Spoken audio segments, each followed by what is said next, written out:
So guys, आज हम जिस मूवी को देखने वाले हैं उसका नाम है टाइड्स, जिसमें 2 जनरेशंस के बाद कुछ लोग ये देखने के लिए पृथ्वी पर वापस आते हैं कि पृथ्वी फिर से रहने लायक है या नहीं। क्योंकि कई सदियों पहले क्लाइमेट चेंजेस, पैंडेमिक और वॉर जैसे चीजों को झेलने के बाद पृथ्वी इंसानों के लिए अनहैबिटेबल बन गया था। इसलिए वो लोग जो पृथ्वी छोड़कर जाना अफोर्ड कर सकते थे, वो पृथ्वी को छोड़कर केपलर 209 में रहने चले जाते हैं। हालांकि इसके वजह से वो बच तो गए थे, लेकिन केपलर के हैवी रेडिएशन की वजह से वहाँ के औरतों ने बच्चे पैदा करने का एबिलिटी खो दिया था। वैसे तो पृथ्वी पर लौटने का ये मिशन उनका पहला मिशन नहीं था, बल्कि इससे पहले भी केपलर से एक क्रूइज मिशन के तहत पृथ्वी पर आया था, लेकिन वो फेल हो गया। इसलिए इंसानी नस्ल को बचाने के लिए वो अपना दूसरा और आखिरी कोशिश करते हैं। हालांकि उनके स्पेस कैप्सूल सक्सेसफुली लैंड कर गया था, लेकिन ये लैंडिंग इतना रफ था कि उस क्रू का न सिर्फ एक मेंबर घायल हो जाता है, बल्कि उनमें से एक तभी मारा जाता है। लेकिन फिर भी मिशन को प्रायोरिटी रखते हुए ब्लेक अपने इकलौते बचे हुए घायल साथी को कैप्सूल में छोड़कर डेटा जमा करने के लिए अकेले बाहर जाती है। लेकिन थोड़ी देर बाद ही उसे मजबूरन अपने कैप्सूल की ओर भागना पड़ता है, क्योंकि न सिर्फ वहाँ का वेदर अचानक से चेंज हो गया था, बल्कि उसके कैप्सूल पर किसी ने हमला कर दिया था। लेकिन किसने? ब्लेक को इसका जरा सा भी अंदाजा नहीं होता। उसे बस रेडियो के जरिए अपने साथी के चीखने का आवाज आता है, इसलिए वो जल्दी से कैप्सूल के लोकेशन तक पहुंचने की कोशिश करती है। लेकिन जब तक वो वहां पहुंचती है तब तक उसके कैप्सूल को कोई घसीट कर ले जा चुका था, इसलिए उसके निशान को फॉलो करते हुए ब्लेक आगे बढ़ती है। पर इससे पहले कि वो किसी को देख पाती, कोई उस पर ही हमला करके उसे बेहोश कर देता है। पर ब्लेक होश में आते ही जो देखते उसे उस पर यकीन नहीं होता,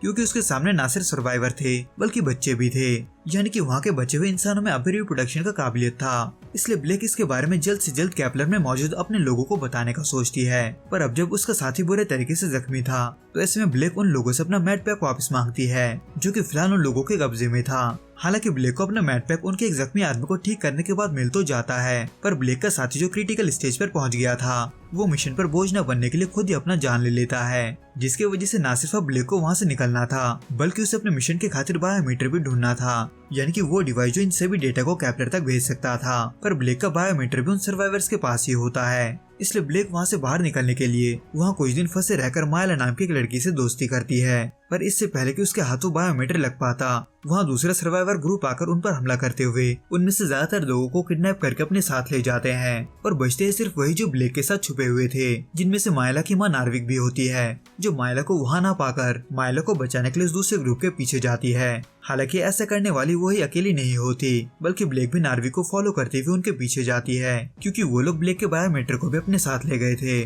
पर उन लोगों तक पहुंचने के बाद नार्विक अपनी बेटी को बचाने के लिए इतनी उतावली होती है कि वो बिना किसी प्लान के उन सभी से अकेले भिड़ने जाती है। इसलिए ब्लेक कोई ऑप्शन ना पाकर नार्विक को रोकने के लिए उसे बेहोश कर देती है और कोशिश करती है कि वो चोरी छुपे बायोमीटर को वापस लेने के अलावा मायला को उन लोगों से छुड़ा सके। पर वहाँ से निकलते वक्त उसे कुछ ऐसा दिखता है जिसको देखने के बाद उसे यकीन नहीं होता। इन शॉर्ट, उस दूसरे ग्रुप के आदमी ने यूलिसिस का जैकेट पहना हुआ था, यानी कि वो जैकेट जो केपलर के पहले मिशन वाले ग्रुप के पास था। इसलिए ये जानने के लिए कि इस ग्रुप के साथ क्या हुआ, ब्लेक भी बाकी लोगों की तरह ही बंदी बनकर उनके साथ जाती है, जिनको दरअसल वो दूसरे ग्रुप एक बड़े से दीवार के पीछे काम करने ले जा रहे थे। पर वहाँ जाते ही ब्लेक को एक और चौंकाने वाला चीज पता चलता है, ये कि वहाँ का लीडर उसी के तरह ही केपलर का रहने वाला है। इन शॉर्ट, वहाँ का लीडर गिब्सन असल में केपलर के पहले मिशन के क्रू का हिस्सा था, जो इतने सालों में केपलर से कनेक्शन इसलिए नहीं बना पाया क्योंकि उनका बायोमीटर खराब हो चुका था। इसलिए वो ब्लेक को देखते ही बहुत खुश होता है, खास करके इसलिए क्योंकि ब्लेक उसके दोस्त की बेटी थी, जो उसके साथ उसके पहले मिशन का हिस्सा बना था। पर गिब्सन से ये सुनकर कि उसके पिता को वहाँ रहने वाले सर्वाइवर ने ही मारा है, ब्लेक दुखी हो जाती है,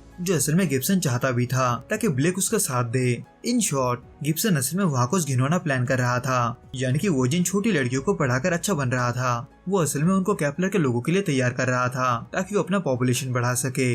पर गिब्सन इस बात से अनजान था कि ब्लेक भी माँ बन सकती है, जो कि असल में ब्लेक को वहीं आकर पता चलता है, क्योंकि अब जब वो केपलर के रेडिएशन से लगभग 600 दिन दूर थी, तो ऐसे में उसका बॉडी फिर से फर्टाइल बन चुका था। हालांकि गिब्सन अपने झूठ को छुपाने की बहुत कोशिश करता है, पर कुछ समय के बाद ब्लेक न सिर्फ उसके झूठ के पार देख लेती है, बल्कि उसे ये भी पता चल जाता है कि उसका पिता अब भी जिंदा है, जो कि इतने समय से गिब्सन के कब्जे में इसलिए था क्योंकि वो भी ये जानता था कि गिब्सन जो कर रहा है वो गलत है। और उसके ऊपर से गिब्सन बचे हुए सर्वाइवर्स को अपने लोगों जैसे बिल्कुल नहीं समझता, बल्कि वो उन्हें कीड़े मकोड़े का दर्जा देता है। हालांकि ब्लेक गिब्सन को अपने फर्टाइल होने के बारे में भी बताती है, उसको ये समझाने के लिए कि केपलर के बाकी औरतें भी पृथ्वी पर वापस आने के बाद मां बन सकती है। लेकिन गिब्सन फिर भी अपने प्लान पर ही अड़ा रहता है, क्योंकि उसके हिसाब से केपलर के औरतों को पृथ्वी तक आने में जितना समय लगना था, उतने में न सिर्फ वो सभी बूढ़ी हो जाएंगी, बल्कि वो रिप्रोडक्शन भी नहीं कर पाएंगी। इसलिए गिब्सन पॉपुलेशन को बढ़ाने के लिए उन लड़कियों को तैयार कर रहा था, जो कि एक तरफ चल ही रहा होता है कि तभी नार्विक भी वहाँ अपनी बेटी को बचाने पहुँच जाती है, जो वैसे तो अकेले होने की वजह से अपने बेटे को नहीं छुड़वा पाती,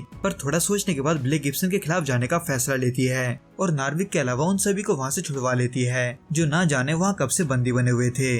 जिसके बाद वो अपने पिता को भी छुड़वाने जाती है, पर वो गिब्सन को कहीं और जाता देख उसका पीछे करने में देर नहीं लगाती, क्योंकि गिब्सन बायोमीटर के जरिए सभी डेटा को केपलर भेजने जा रहा था, जिसको ब्लेक कई कोशिशों के बावजूद भी नहीं रोक पाती। लेकिन वो एंड में गिब्सन को मार जरूर देती है। पर अब जब वो सभी डेटा केपलर तक जा चुका था, तो ऐसे में ब्लेक उन सभी सर्वाइवर्स को वहाँ से निकालकर उनका अलग कम्युनिटी बनाती है, ताकि वो बाकी के केपलर वालों को ये समझा सके कि वो सभी एक साथ रह सकते हैं।